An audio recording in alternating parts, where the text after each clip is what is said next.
How to add song in Instagram story. Hello everyone, this is Lisa from Create, Login and Delete. Now let's get started. Open your Instagram app. Make sure you have already logged into your account.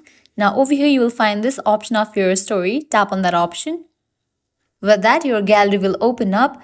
Now you can click the picture or video to add in your story, or you can choose from your gallery. For now, I'm gonna choose this one picture.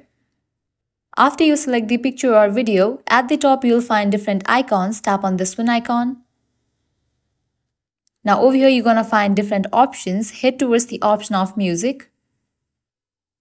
Now over here you're gonna find tons of music options. Likewise, at the top you'll see the search box. Over here you can just type in the name of the song that you want to add in your Instagram story.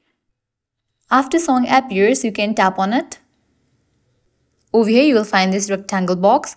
By swiping on right and left, you can select the particular part of the music. Likewise, by tapping over here, you can select the clip duration. You can set it up to 15 seconds. Likewise, over here you will find different template options. You are able to choose template as well. And after you are done, tap on done. So this is how you can easily add song in your Instagram story. Now you can upload it. I hope you guys are clear about how to add song in Instagram story. At the end, if you guys find this video helpful, don't forget to like, share and subscribe. Thank you.